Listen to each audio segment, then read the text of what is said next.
الله أكبر الله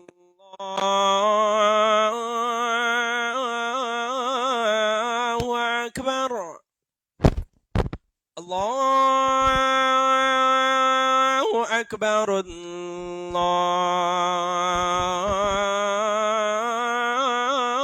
الله أكبر أشهد أن لا إله إلا الله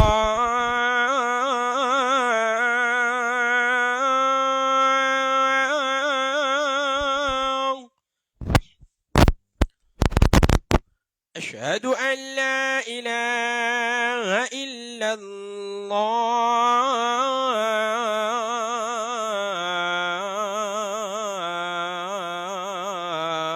الله أشهد أن محمد رسول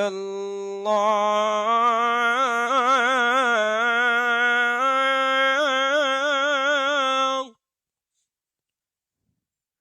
أشهد أن محمد رسول الله حي على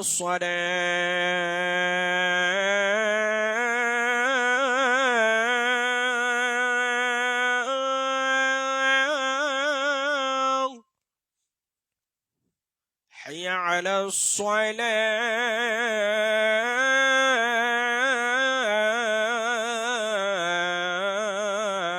الصلاة حي على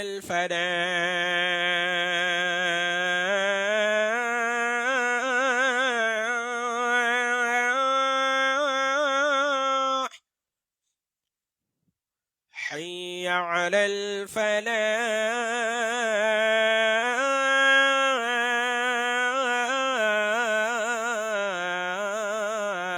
الفلاح الله أكبر الله أكبر لا إله إلا الله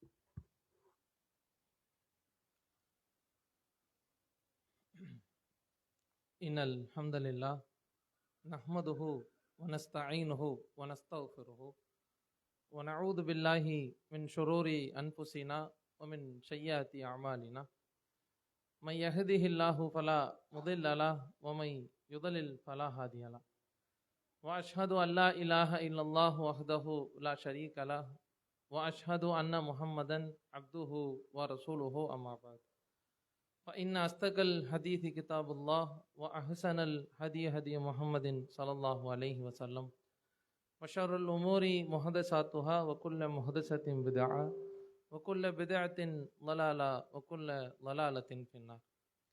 எல்லாம் வல்ல அல்லாஹுவின் நல்லடியார்களே, அல்லாஹுவின் மகத்தான பேரருளால் சிறப்புக்குரிய இந்த ஜும்மாவுடைய நாளில் அல்லாஹுடைய இறை இல்லத்தில் அவனை வணங்கி வழிபட வேண்டும், அவனுடைய மார்க்கம் சம்பந்தமான உபதேசங்களை கேட்டு அதன் அடிப்படையில் நம்முடைய வாழ்க்கையை சீரமைத்து இம்மையிலும் மறுமையிலும் வெற்றி பெற வேண்டும் என்ற நல்ல எண்ணத்திலே இங்கே ஒன்று கூடியிருக்கக்கூடிய நம் அனைவரின் மீதும் அந்த ஏக இறைவனின் சாந்தியும் சமாதானமும் வற்றாத பெரும் கருணையும் என்றென்றும் உண்டாகட்டுமாக. நாம் வாழ்ந்து கொண்டிருக்கக்கூடிய இந்த உலகத்திலே எத்தனையோ மதங்கள், கொள்கைகள், கோட்பாடுகள் இவைகளெல்லாம் இருந்தாலும் அல்லாஹுவின் மார்க்கமான இந்த இஸ்லாமிய மார்க்கம் அறிவுபூர்வமான ஆன்மீகத்தையும் மிகச்சிறந்த அழகிய வழிபாட்டு முறைகளையும் தனிமனித வாழ்வுக்கு தேவையான, குடும்ப வாழ்வுக்கு தேவையான, ஒரு சமூக சூழலுக்கு தேவையான எல்லா விதமான அழகிய உபதேசங்களை சொல்வதோடு மட்டுமல்லாமல் பாவங்களும் அக்கிரமங்களும் அநியாயங்களும் தலை தூக்கும் பொழுது அதற்கு எதிராக என்னென்ன தீர்வுகள் இந்த சமூகத்திலே ஏற்பட வேண்டும் என்று எல்லா வகையான உபதேசங்களையும் உள்ளடக்கிய அல்லாஹ்வின் மார்க்கமான இந்த இஸ்லாமிய மார்க்கம் உலகளாவிய அளவிலே மிக வேகமாக வளர்ந்து கொண்டிருக்கக்கூடிய இந்த நேரத்திலே இந்த கொள்கையினால் பாதிக்கப்படக்கூடியவர்கள்,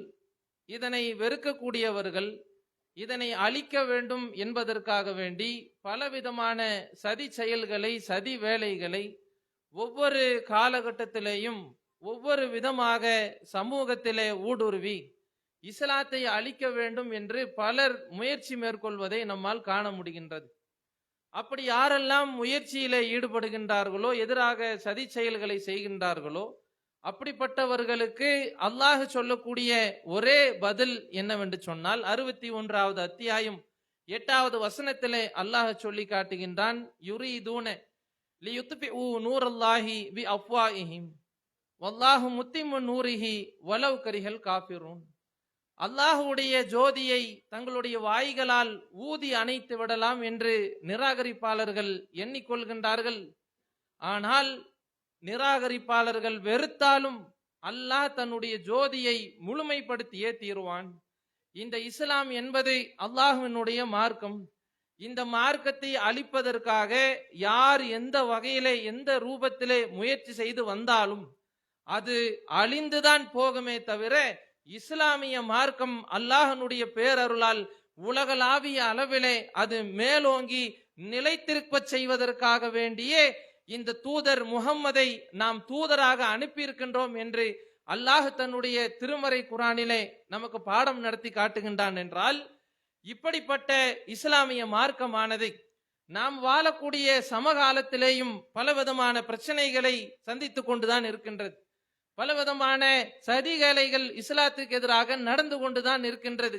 அப்படிப்பட்ட வேளையிலே இந்த மார்க்கம் எப்படி மேலோங்கும் என்று அல்லாஹ்வின் தூதர் நபிகள் நாயகம் ஸல்லல்லாஹு அலைஹி வஸல்லம் அவர்கள் சொல்லக்கூடிய செய்தியை புகாரி என்ற ஹதீஸ் கிதாபிலே 2898வது செய்தியாக ஒரு அழகான முன்னறிவிப்பாக அல்லாஹ்வுடைய தூதர் சொல்லக்கூடிய செய்தியை நம்மால் காண முடிகின்றது. நிராகரிப்பாளர்களின் கரங்களை கொண்டும் அல்லாஹ் ரப்புல் ஆலமீன் இந்த மார்க்கத்தை மேலோங்க செய்வான் என்று நபிகள் நாயகம் ஸல்லல்லாஹு அலைஹி வஸல்லம் அவர்கள் சொல்லி காட்டுகின்றார்கள்.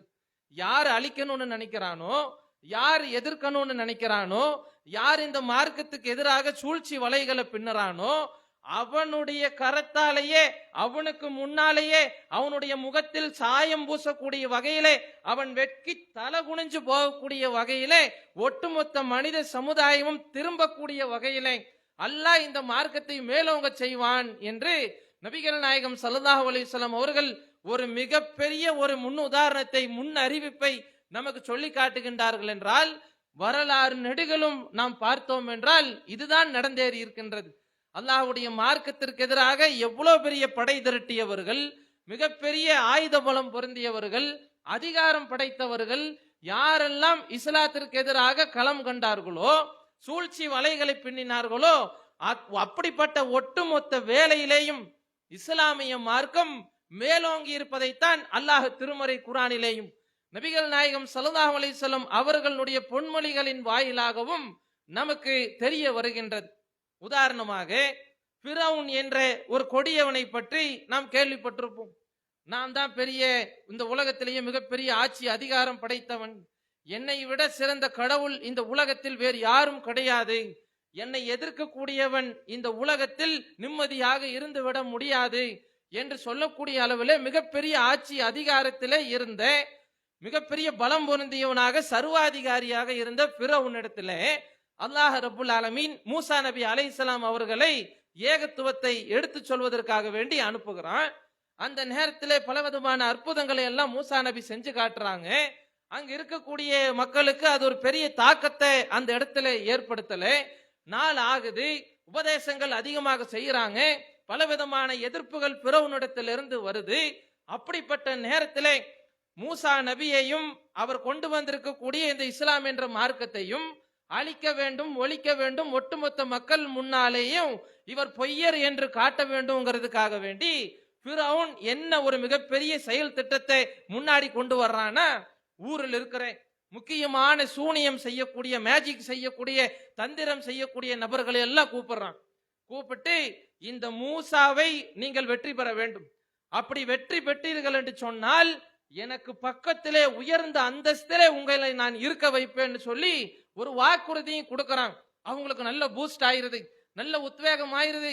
ஒரு மிகப்பெரிய நாட்டினுடைய சர்வாதிகாரிக்கு பக்கத்துல இருக்கக்கூடிய ஒரு வாய்ப்பு கிடைக்குதுன்னா எப்பாடுபட்டாவது அந்த மூசாவை இல்லாமல் ஆக்கிவிட வேண்டும் என்று சொல்லி பல திட்டங்களை தீட்டுறாங்க.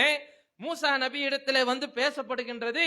எப்பொழுது இந்த ஒரு நீங்களும் தந்திரங்கள் செய், நீங்களும் அற்புதம் நல்லா சொல்லி காமிக்கிறீங்களே, எங்கிட்டையும் அற்புதம் செய்யக்கூடிய ஆளுங்க இருக்கிறாங்க, என்ன பண்ணலாம், எது சத்தியம் எது அசத்தியம்னு நாம வச்சு பரிச்சு வச்சு பாத்துக்கலாமான்னு மூசா நபி ஏற்பாடு பண்ணல, ஃபிரௌனே ஏற்பாடு பண்றான். எப்படிப்பட்ட இடத்துல ஏற்பாடு பண்றானா, மூசா நபியே சொல்லி காட்டுறாங்க. ஒரு பண்டிகை நாள் வருது, அந்த பண்டிகை நாள்ல மக்கள் எல்லாம் ஒண்ணு கூடுவாங்க. அந்த ஒண்ணு கூடக்கூடிய அந்த நாளில நாம இந்த பல பரீட்சையை வச்சுக்கலாம் அப்படின்னு மூசா நபி சொன்ன உடனே அதே மாதிரி வர்றாங்க. மூசா நபி வர்றாங்க.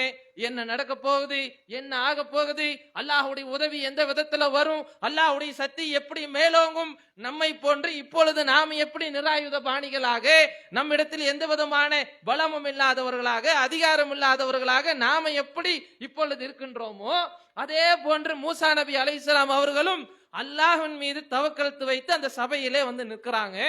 அந்த தந்திரம் செய்யக்கூடிய அந்த கூட்டம் மூசா நபி கிட்ட கேக்குது, மூசாவே நீங்க ஆரம்பிக்கிறீங்களா இல்ல நாங்க ஆரம்பிக்கட்டுமா என்று கேட்கும் பொழுது மூசா நபி சொல்லி காட்டுறாங்க, நீங்களே ஆரம்பிங்க என்று சொன்னவுடன் அந்த தந்திர கலையை அவங்க போடுறாங்க. அது அப்படியே மிகப்பெரிய சீரக்கூடிய பாம்பாக மாறி மூசா நபி என்ன அற்புதத்தை அந்த சபையிலே இதற்கு முன்னால் செய்து காட்டினார்களோ அதே போன்ற அற்புதத்தை அவங்களும் செஞ்சு காமிக்கிறதுக்கு காட்சி தர்ற மாதிரி ஒரு ஏற்பாடு செய்யறாங்க. அந்த நேரத்துல அல்லாஹ் ரப்புல் ஆலமீன் மூசா நபி அலைஹிஸ்ஸலாம் அவர்களுக்கு சொல்லி காட்டுகின்றான், குல்னா லா தஹப் இன்னக அன்தல் அலா. மூசாவே பயப்படாதீங்க, உங்களோட அல்லாஹ் இருக்கிறான், அல்லாஹ்வின் மீது நம்பிக்கை வைத்து உங்களுடைய கையில இருக்கக்கூடிய அந்த கைத்தடியை போடுங்க என்று சொன்னவுடன் அந்த கைத்தடி அப்படியே உண்மையான பாம்பாக அது மாறி அவர்கள் போலியாக எதையெல்லாம் செய்தார்களோ அத்தனையும் கண்ணுக்கு முன்னாலே விழுங்கி சாப்பிட்டு விடுகின்றது. இத சுத்தி இருக்கக்கூடிய மக்கள் எல்லாம் பாக்குறாங்க. ஏதோ பிறவனை ஜெயிக்கணுங்கிறதுக்காக வேண்டிதானே இவன் ஏதோ பெரிய ஒரு தந்திரக்காரர்கள் எல்லாம் கூட்டிட்டு வந்திருக்கிறான், இதை விட பெரிய தந்திரக்காரர்கள் உலகத்துல இல்லையே, அவ்வளவு பெரிய ஆளுகளை எல்லாம் கூட்டிட்டு வந்து நிக்கக்கூடிய நேரத்துல இந்த மூசாவுக்கு ஒண்ணுமே தெரியாதே, இப்படிப்பட்ட இந்த மூசா செய்த காரியம் அந்த அத்தனை அந்த சூனியக்காரர்கள் தந்திரக்காரர்கள் செஞ்சதை எல்லாத்தையும் விழுங்கிருச்சே, அப்ப இதுதான உண்மை என்று சொல்லி ஒட்டுமொத்த மக்களும் அந்த நேரத்தில் இஸ்லாமிய மார்க்கத்தின்பால் ஈர்க்கப்படுறாங்க. அது இல்ல மிகப்பெரிய ஹைலைட், யார் இந்த தந்திரத்தை செய்ய வந்தாங்களோ, யாருக்கு ஜெயிச்சா பக்கத்துல உயர் பதவி கிடைக்கும்னு பிறவன் சொன்னானோ அந்த தந்திரக்காரர்கள் கூட்டக்காரர்கள் அந்த சூனியக்காரர்கள் பார்த்து சொல்றாங்க, இதுதான் சத்தியம். மூசாவும் ஹாரூனும் எந்த இறைவனை அறிமுகப்படுத்தினாரோ அந்த இறைவனை நாங்கள் நம்பிக்கை கொள்கிறோம் அப்படின்னு சொல்லி சத்தியத்துக்கு எதிராக போராட வந்த ஒரு கூட்டம் அந்த இடத்துல பிறவனுக்கு முன்னிலையிலேயே இஸ்லாத்தை ஏத்துக்குது அப்படின்னு சொன்னா ஒட்டுமொத்த மக்களும் பார்த்திருப்பாங்கல்ல, எது உண்மை எது சத்தியம், எது அல்லாஹ்வுடைய மார்க்கம், யாருக்கு மிகப்பெரிய சக்தி இருக்குது, யாருக்கு மிகப்பெரிய பவர் இருக்குது, உண்மையான இறைவன் யார் என்பது அல்லாஹ்வுடைய பேரருளால் அல்லாஹ் அந்த இடத்துல நிரூபிச்சு காட்டவும், எவன் எந்த சூழ்ச்சியை செஞ்சு இந்த மார்க்கத்தை அழிக்கணும்னு நினைச்சானோ அந்த கூட்டமே இஸ்லாத்தின்பால் வரக்கூடிய வகையில அல்லாஹ்வுடைய ஏற்பாடு நமக்கு மிகப்பெரிய முன்னுதாரணமாக இருந்திருக்கின்றது என்றால், இப்படித்தான் அல்லாஹ் மிகப்பெரிய வெற்றியை வாழக்கூடிய சமகாலத்திலேயும் நமக்கு பல வகையிலே தந்து கொண்டுதான் இருக்கின்றான். அல்லாஹ்வுடைய மார்க்கத்தை பல வகையிலே நமக்கு மேலோங்க செய்ய வைத்துக் கொண்டுதான் அல்லாஹ் பலவித அற்புதங்களை கடந்த காலங்களிலேயும் இப்பொழுதும் நடத்தி கொண்டு காட்டுகின்றான். இன்னும் மேலும் ஒரு உதாரணமாக அல்லாஹ்வின் தூதர் காலத்திலே மிகப்பெரிய அளவிலே போராட்டங்களும் பிரச்சனைகளும் இப்பொழுது எப்படி இஸ்லாமிய சமூகத்திற்கு எதிராக அடக்கும் முறைகளை கையாண்டு கொண்டிருக்கின்றார்களோ இதே போன்று இதைவிட கொடூரமான முறையிலே அல்லாஹ்வுடைய தூதர் காலத்திலே பாதிக்கப்பட்ட மக்கள் யாருன்னா மக்காவிலே இருந்த மக்கள்.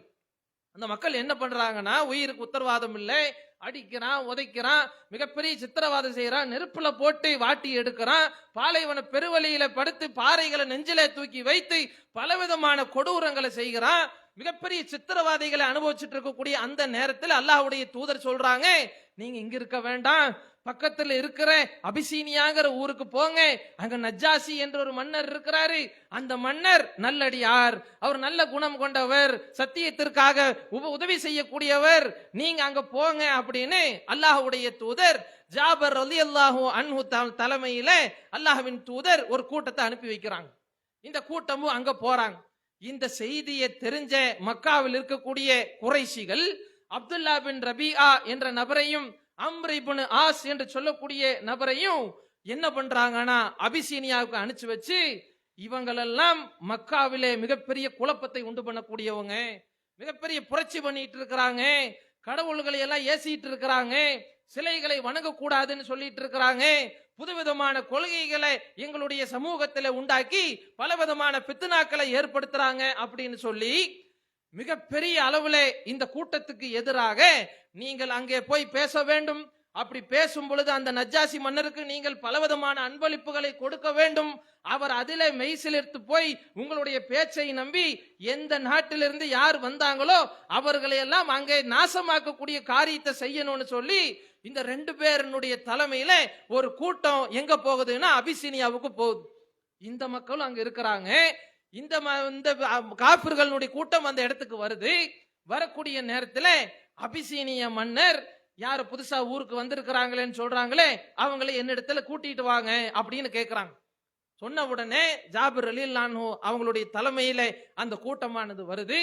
கண்ணியமான முறையிலே அல்லாஹும் அல்லாஹ்வுடைய தூதரும் சொன்ன அடிப்படையிலே அவர்கள் அந்த நஜ்ஜாசி மன்னருக்கு முன்னால் பேச வேண்டும் என்று முன்கூட்டியே ஒரு மசூரா பண்றாங்க.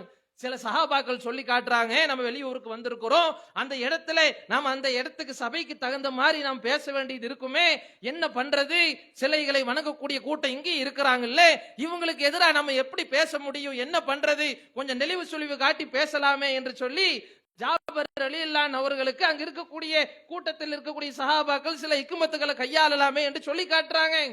ஆனால் ஜாபர் ரலியல்லாஹு அவர்கள் சொல்லி காட்டுகின்றார்கள், அல்லாஹும் அல்லாஹ்வுடைய தூதரும் என்ன சத்தியத்தை நம்மளுக்கு சொல்லி காட்டினார்களோ அதை எந்த விதத்திலும் மாற்றம் இல்லாமல் சொல்வதுதான் நம்மளுடைய கடமையே தவிர, எவ்வளவு பெரிய ஆட்சியாளராகவும் அரசு அதிகாரியை எவராக இருந்தாலும் நாம் இந்த சத்தியத்தை தெளிவான முறையில எடுத்து சொல்லணும் அப்படின்னு சொல்லி உறுதி கொண்டு ஜாபர் ரலியல்லாஹு அந்த சபையில வந்து நிக்கிறாங்க. அல்லாஹ் ரப்புல் ஆலமீன் அவருடைய நாவுக்கு மிகப்பெரிய ஒரு ஆற்றலை அந்த இடத்திலே கொடுக்கின்றான். உங்களுடைய செய்தி என்ன என்று சொல்லுங்கள் என்று கேட்டவுடனே நஜ்ஜாசி மன்னர்கிட்ட ஜாபர் ரலியல்லாஹு அவர்களுடைய வாயிலிருந்து அல்லாஹ் பேச வைத்த வார்த்தைகள் சுப்ஹானல்லாஹ் சொல்லி காட்டுகின்றார்கள். நாங்கள் மக்காவிலிருந்து வருகிறோம், நாங்கள் அல்லாஹ்வை மட்டும் வணங்கக்கூடிய கூட்டமாக இருக்கின்றோம், முஹம்மது நபி எங்களுடைய தூதராக நாங்கள் ஏற்றுக்கொண்டிருக்கிறோம், அவர் எங்களுக்கு என்னமெல்லாம் சொல்லி இருக்கின்றார் என்று சொன்னால், ஒரு காலத்திலே நாங்கள் எங்களுடைய அண்டை வீட்டுக்காரர்களை நாங்கள் பகைத்து கொண்டிருந்தோம், எங்களுடைய குழந்தைகளை எல்லாம் நாங்கள் கொன்று குவித்துக் கொண்டிருந்தோம், சிலை வழிபாட்டிலே நாங்கள் பல வகையிலே அவமான சின்னங்களாக நிர்வாணமாக நாங்கள் வணங்கி கொண்டிருந்தோம், சின்ன சின்ன விஷயங்களுக்கெல்லாம் நாங்கள் சண்டை போட்டுக் கொண்டிருந்தோம், பலவிதமான கொலைகளுக்கு சொந்தக்காரர்களாக நாங்கள் இருந்தோம், மனிதநேயமே இல்லாதவர்களாக இருந்த எங்களை மனிதர்களாக நேசிக்க வேண்டும் என்று எங்களுடைய தூதர் சொன்னார். படைத்த ஒரு இறைவனை மட்டும்தான் வணங்க வேண்டும் என்று சொன்னார். பக்கத்து வீட்டுக்காரர்களை நேசிக்க வேண்டும் என்று சொன்னார். உறவினர்களோடு நல்ல முறையிலே வாழ வேண்டும் என்று சொன்னார். குழந்தைகளை கொல்லக்கூடாது என்று சொன்னார். அனாதைகளுடைய சொத்தை சாப்பிடக்கூடாது என்று சொன்னார்னு அடுக்கிட்டு போயிட்டே இருக்கிறாங்க. மெய் சிலிர்த்து போகுது. எப்ப இது என்னமோ புரட்சி கருத்து மாதிரி இல்லையே, இது நல்ல கருத்தாதான் இருக்குது, இந்த கூட்டம் சரியாதான பேசுது என்று சொன்னவுடன் என்ன ஆகுதுன்னா, முதல் நாள் சபை அப்படியே கலையுது. நீங்க நாளைக்கு சந்திக்கலாம் என்று அனுப்பிச்சு விடுறாங்க.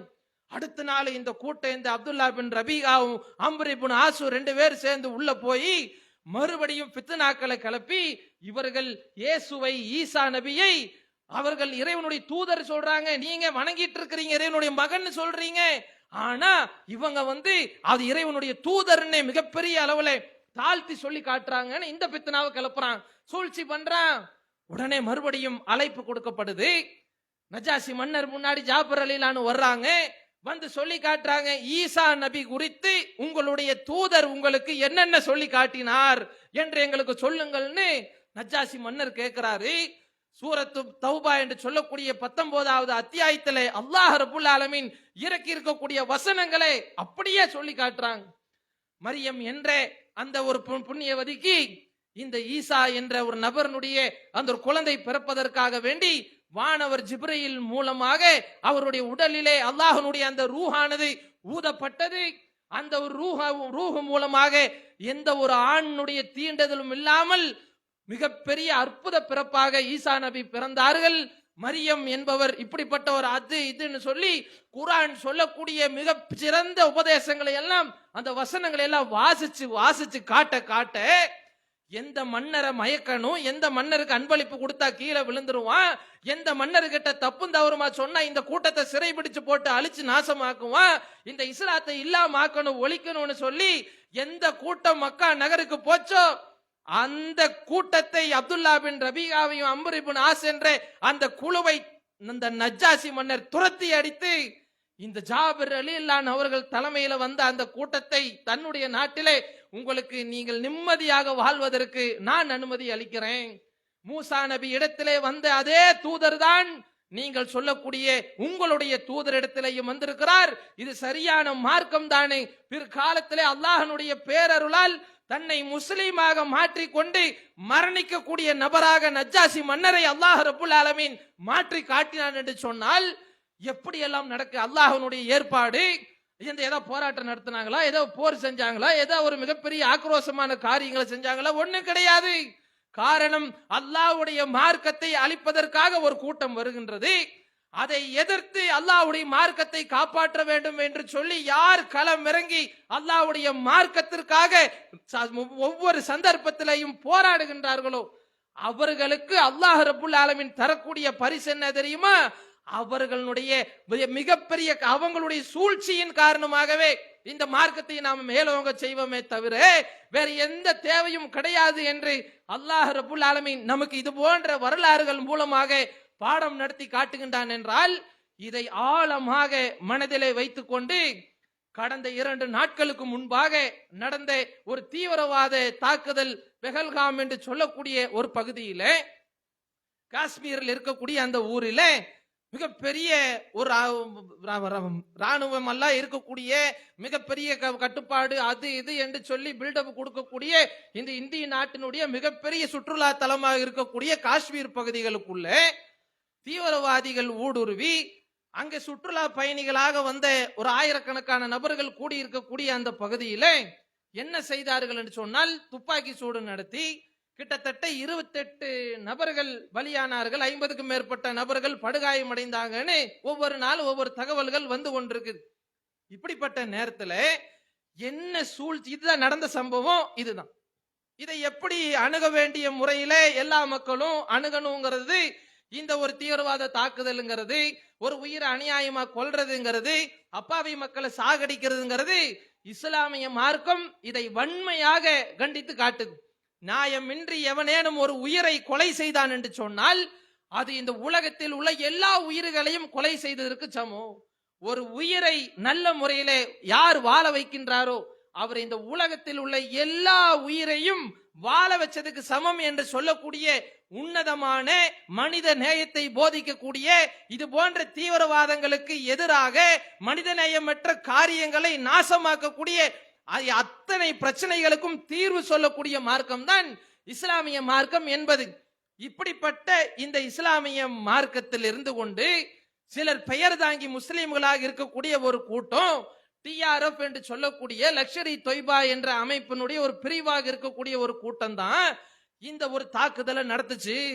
எப்படி தெரியுமா நடத்துனா, ஒவ்வொரு மனிதர் ஒவ்வொரு ஆண்களையா அங்க பிடிச்சு இழுத்துட்டு வந்து அவர்களுடைய மர்ம உறுப்பை காண்பிக்க சொல்லி, நீ சுன்னத்து செய்திருக்கிறியா, நீ உண்மையான முஸ்லீமா இல்லையா என்பதை நான் பார்க்க வேண்டும் என்று சொல்லி தீவிரவாதிகள் அந்த துப்பாக்கி முனையில மிரட்டினார்கள்.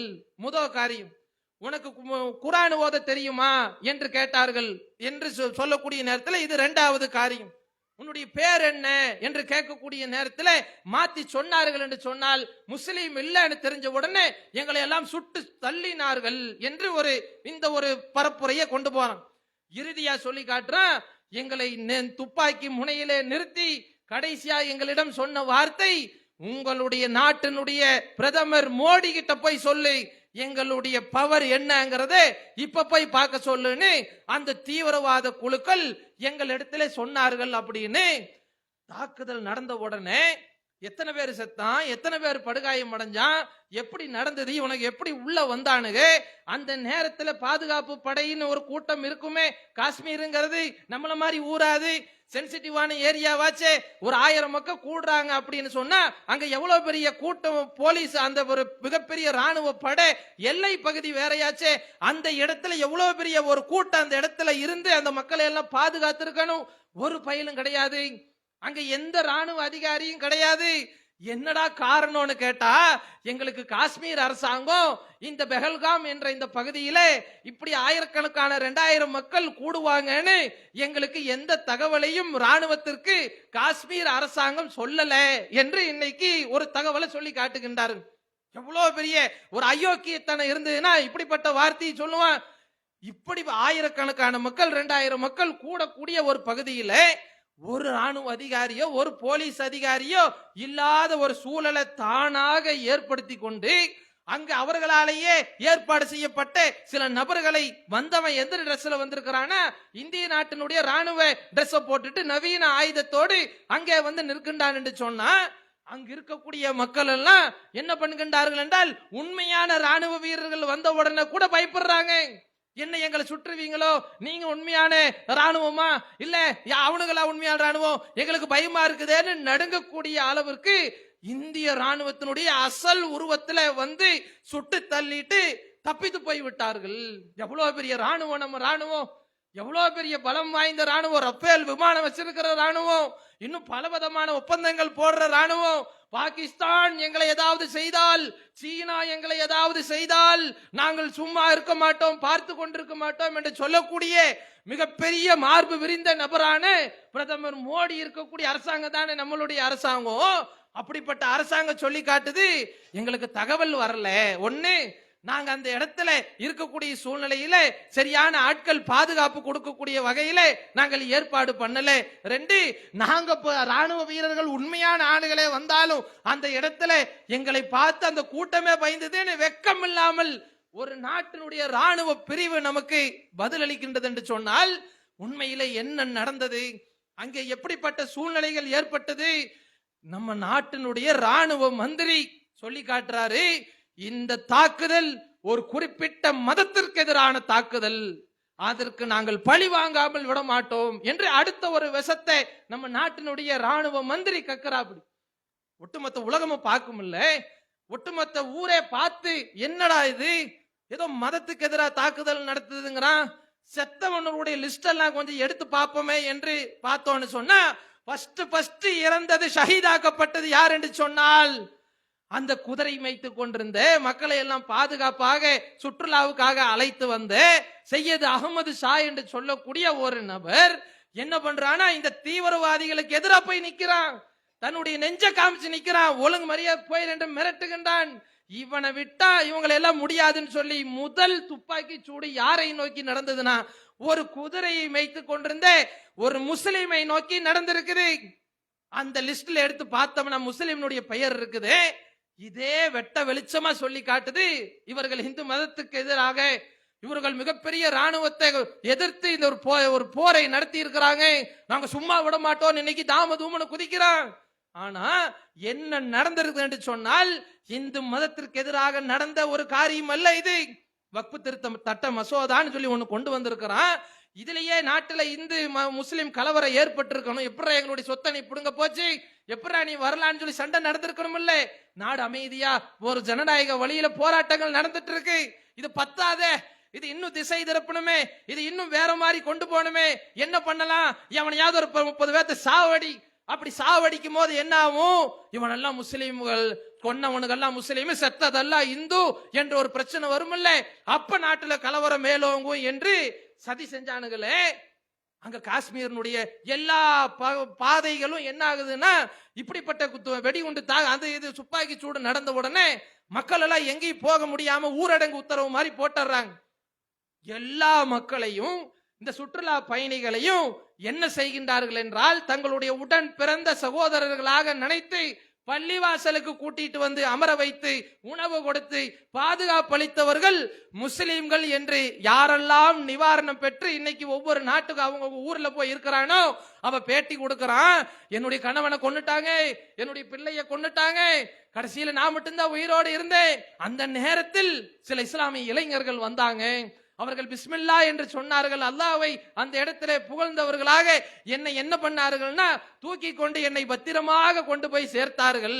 அவர்கள் இனிமேற்கொண்டு என்னுடைய அந்நியர்கள் அல்ல, என்னுடைய சகோதரர்கள் என்று சொல்லி பல்லவி என்று சொல்லக்கூடிய ஒரு இந்து மத பெண்மணி இஸ்லாமிய இளைஞர் காஷ்மீரில் இருக்கக்கூடிய அந்த மக்களுடைய உள்ளம் மிகவும் சிறந்தது என்று சொல்லி பாராட்டி இன்றைக்கு பத்திரிகையில சொல்லி காட்டுகின்றார் என்றால் என்னத்தை எதிர்பார்த்தான்? எங்கேயாவது எவனையாவது சுட்டோம்னா இங்க சண்டை நடக்கும், இங்க போர் நடக்கும், இதுக்குள்ள எங்கடா ஊர் ரெண்டு பட்டா கூத்தாடிக்கு கொண்டாட்டம்னு சொல்லுவாங்களே, அந்த மாதிரி நம்ம நாட்டினுடைய அரசாங்கம் இவ்வளவு பெரிய ஒரு காரியத்தை செஞ்சு எப்படியாவது இந்து முஸ்லிம் மக்கள் மத்தியில் ஒரு நாட்டில் ஒரு கலவரத்தை உண்டு பண்ணி அது மூலமாக மிகப்பெரிய நாசத்தை ஏற்படுத்தலான்னு நினைக்கிற நம்ம நாட்டினுடைய அரசாங்கத்திற்கு வாழக்கூடிய குடிமக்கள் கொடுத்த பதில் என்ன? ஒவ்வொருத்தனா டிவியில பேட்டி கொடுக்கறான். எங்களுக்கு சாப்பாடு கொடுத்தாங்க, எங்களை சுமந்துட்டு போனாங்க, எங்களால நடக்க முடியல, எங்களை தூக்கிட்டு போனாங்க, எங்களுக்கு மருத்துவம் செஞ்சு கொடுத்தாங்க, எல்லா ஆடையா எல்லாத்தையும் கொடுத்தாங்க, சாப்பிடுறதுக்கு உணவு கொடுத்தாங்க, எங்களை உடன் பிறந்தவர்களை போல கவனித்தார்கள்.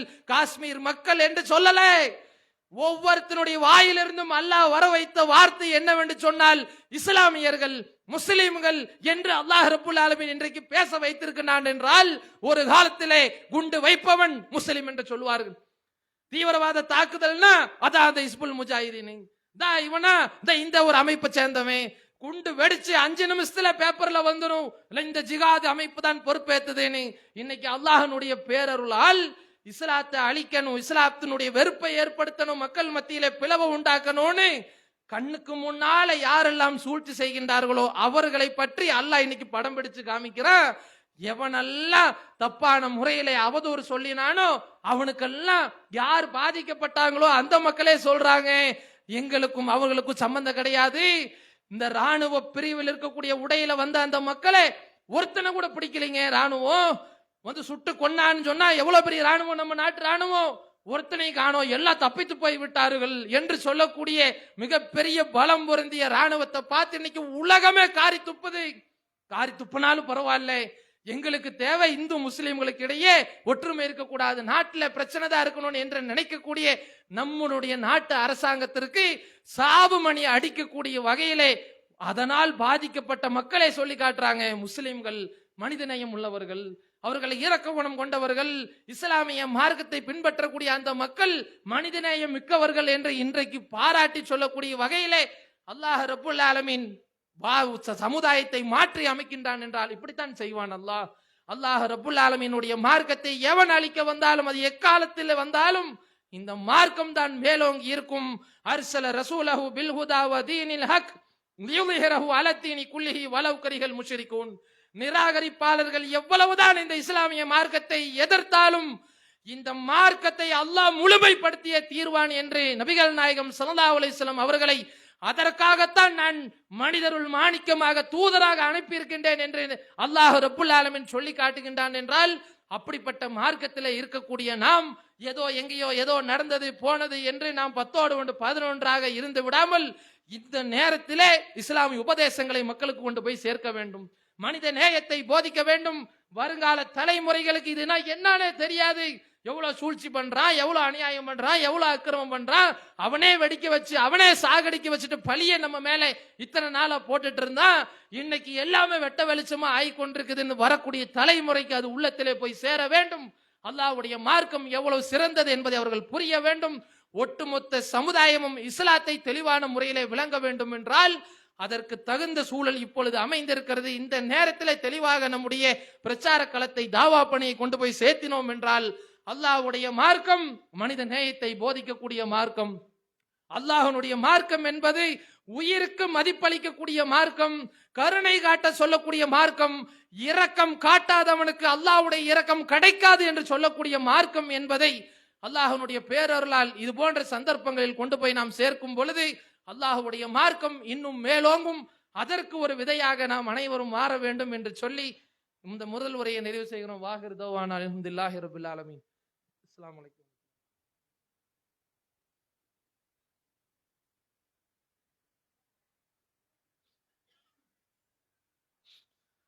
அல்ஹம்துலில்லாஹி ரப்பில் ஆலமீன். அல்லாஹும்ம ஸல்லி அலா முஹம்மதின் வஅலா ஆலி முஹம்மதின் கமா ஸல்லைத அலா இப்ராஹீம் வஅலா ஆலி இப்ராஹீம் இன்னக ஹமீதும் மஜீத். அல்லாஹும்ம பாரிக் அலா முஹம்மதின் வஅலா ஆலி முஹம்மதின் கமா பாரக்த அலா இப்ராஹீம் வஅலா ஆலி இப்ராஹீம் இன்னக ஹமீதும் மஜீத். அன்பிற்குரிய அருமை சகோதர சகோதரிகளே, பள்ளிக்கூடங்கள் எல்லாம் விடுமுறை அளிக்கப்பட்டு நம்மளுடைய நாம் பெற்ற செல்வங்கள் எல்லாம் இப்பொழுது நம்முடைய வீடுகளிலே நம்முடைய கரங்களிலே இருக்கக்கூடிய நேரத்திலே இந்த கோடை விடுமுறையை நல்ல முறையிலே பயனுள்ளதாக நம்மளுடைய மக்களோடு நாம் பெற்ற குழந்தைகளோடு சிறப்பான முறையிலே நாம் கழிக்க வேண்டிய கட்டாயத்தில் இருக்கிறோம். அல்லாஹ்வுடைய தூதர் சொல்லி காட்டினார்கள், மனிதர்கள் 2 அருட்கொடை விஷயத்தில் கவனமற்று இருக்கின்றார்கள். ஒன்று ஆரோக்கியம், இன்னொன்று ஓய்வு. இந்த ஓய்வு பருவத்தில் இருக்கக்கூடிய இந்த ஒரு 2 மாத கால இடைவெளியிலே நாம் நம்முடைய பிள்ளைகளை அன்பாக பாசமாக அவர்களிடத்தில் என்னென்ன விஷயங்களை சொல்லி நம்மோடு உள்ளத்தோடு அவர்களை முதலிலே நாம் இணக்கப்படுத்தக்கூடியவர்களாக இருக்க வேண்டும். அவர்கள் ஆசைப்படக்கூடிய விஷயங்கள், அவர்களுக்கு தேவையான விஷயங்களை கூட இருந்து நல்ல முறையிலே அவர்களை கட்டி அணைத்தவர்களாக, அவர்களோடு அன்பு பரஸ்பரம் நட்பு பாராட்டக்கூடியவர்களாக இந்த குறிப்பிட்ட கால இடைவெளியிலே நாம் அவர்களோடு இருக்கும் பொழுது மேலும் நமக்கு இடையே இருக்கக்கூடிய அந்த உறவானது இன்னும் அதிகப்படியான ஒரு வலுவானதாக மாறும் என்பதை முதலிலே தெரிந்து கொள்ள வேண்டும். நம்முடைய உறவினர்கள், சொந்த பந்தங்கள் இவர்களுடைய வீடுகளுக்கெல்லாம் அழைத்து சென்று இது நம்முடைய உறவு, இவங்க எந்த சொந்த பந்தம், இன்னைக்கு அதெல்லாம் கிடையாது. ஏதோ காலையில எந்திரிச்சோ தூங்கணும் வேலைக்கு அப்படி இப்படித்தான் வாழ்ந்துட்டு இருக்கிறோமே தவிர அக்கம் பக்கத்தில் இருக்கக்கூடிய மக்களை கூட இன்றைக்கு ஏன் என்று கேட்குவதற்கு நம்முடைய வளரக்கூடிய தலைமுறைக்கு தெரிய மாட்டேங்குது. அவர்களுக்கு தெரிந்ததெல்லாம் செல்போனும், அவர்களுக்கு தெரிந்ததெல்லாம் டிவியும், அவர்களுக்கு தெரிந்ததெல்லாம் இன்றைக்கு சமூகத்திலே வழிகெடுக்கக்கூடிய அந்த போதை கலாச்சாரம், இதுதான் அவர்களை இலகுவான முறையில போய் சேர்ந்து கொண்டிருக்குது. இந்த நேரத்தில் அவர்களுக்கு சமூக சூழல் என்ன, அவர்களை எப்படி நாம் கொண்டு போக வேண்டும், அவர்களுக்கு புரியக்கூடிய விதத்திலே தெளிவான முறையில எடுத்து சொல்லி அவர்களுடைய கவனத்தை இஸ்லாமிய மார்க்கத்தின் ரீதியாக சமூக சூழல்களை எல்லாம் தெளிவான முறையில எடுத்து சொல்லி அவர்களை நம்முடைய தெளிவான இந்த இஸ்லாமிய கொள்கைக்கு கீழே அவர்களை கொண்டு வந்து அல்லாஹ்வை மட்டுமே பயந்து வாழக்கூடிய மிகப்பெரிய தக்குவாதாரிகளாக, அவர்களுடைய எல்லா விஷயத்திலையும் கவனத்தோடு செயல்படுத்தக்கூடிய மக்களாக நாம் மாற வேண்டும். இது 2வது காரியம். 3வதாக இந்த கோடை விடுமுறையில் ஒவ்வொரு குழந்தைகளுக்கும் ஒவ்வொரு விதமான திறமைகள் இருக்கும். இவன் நல்லா விளையாடுவான், இவன் நல்லா ஓவியம் வரைவான், இவன் நல்லா மிகப்பெரிய அளவுல பலவிதமான திறமைகள், இவன்கிட்ட நல்லா பேசுவான், இவன் நிறைய திறமைகள் ஒவ்வொரு குழந்தைகிட்ட இருக்கும். இது நம்ம பக்க கிட்ட என்ன திறமை இருக்கு, அவங்க கிட்ட என்ன மாதிரியான காரியங்களை இன்னும் நாம பூஸ்ட் ஏத்தலாம் என்று சொல்லி ஒவ்வொரு பெற்றோர்களும் ஆய்வு செய்து நம்முடைய பிள்ளை பத்தி நமக்கு தானே தெரியும், இன்னொருத்தங்க சொல்றதெல்லாம் நாம செய்யக்கூடாது.